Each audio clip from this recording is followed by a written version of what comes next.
வெற்றிகளை தரும் வெள்ளை விநாயகர். சோழ மன்னன் ராஜராஜ சோழன் சொன்ன உடனே நம்ம எல்லாருக்குமே நினைவுக்கு வர்றது சிவபெருமானின் மீது கொண்ட பக்தியினால அவர் எழுப்பிய தஞ்சை பெருவுடையார் கோயில் தான் இல்லையா? சிவபெருமானின் மீது கொண்ட பக்தியின் காரணமா தேசம் எங்கும் பல சிவ ஆலயங்களை அவர் கட்டினாருங்க. அதனாலதான் அவருக்கு சிவபாத சேகரன் அப்படிங்கிற ஒரு பட்டமே கிடைச்சது. அந்த ராஜராஜ சோழனோட குலதெய்வம் எது தெரியுமா? கும்பகோணத்துக்கு பக்கத்துல இருக்கக்கூடிய திருவலம்சூழியில இருக்கக்கூடிய சேஸ்திர பாலர் தான் ராஜராஜ சோழனுடைய குலதெய்வம். சேஸ்திர பாலர்னா வேற யாரும் இல்லைங்க, பைரவர்.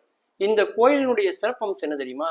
இங்கதான் வெள்ளை விநாயகர் இருக்கார். ஸ்வேத விநாயகர் அப்படின்னு பேர். ஸ்வேதா அப்படின்னா வெள்ளை என்று அர்த்தம். தேவர்கள் திருப்பார்கடலை கடைகிற போது விநாயகரை வணங்காமல் அந்த வேலையை துவங்கி விடுகிறார்கள். அதனால அந்த வேலையில ஒரு தடை ஏற்படுது. அப்ப என்ன பண்ணன்னு தெரியல.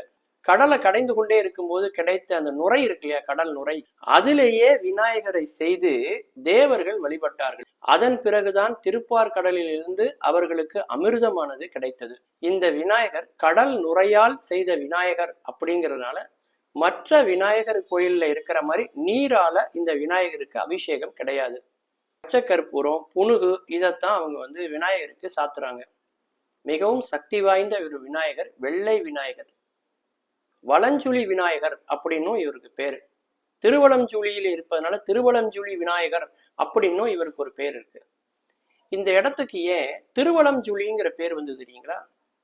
காவேரி ஆற்றங்கரையில பல சிவாலயங்கள் இருக்கிறது. காவேரி ஆற்றங்கரையில் உள்ள சிவனை வணங்கணும் அப்படிங்கிறதுக்காக ஆதிசேஷன் மண்ணிலிருந்து வெளியே தோன்றி வந்ததாக ஐதீகம்.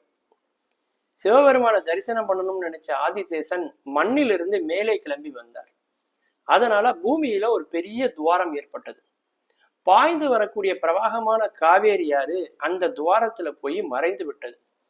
தேசமெங்கும் பரவி பாய்ந்து செழிப்பை தரக்கூடிய காவேரி ஆறு ஒரு இடத்துல மறைஞ்சதே அப்படின்னு எல்லாரும் சிவபெருமான்கிட்ட வேண்டுறாங்க.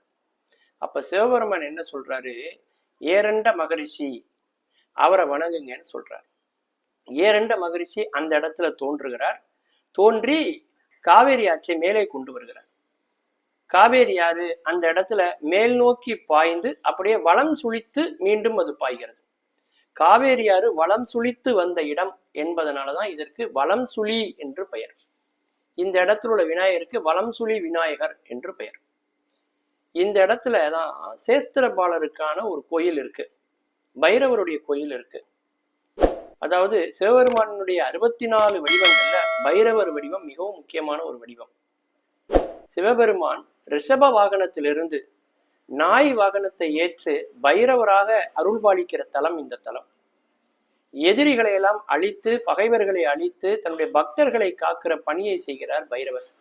ராஜராஜ சோழன் பல தொடர் வெற்றிகளை பெற்றதற்கு காரணம் அவன் வணங்கிய இந்த பைரவர் என்று நாம் பார்க்கிறோம்.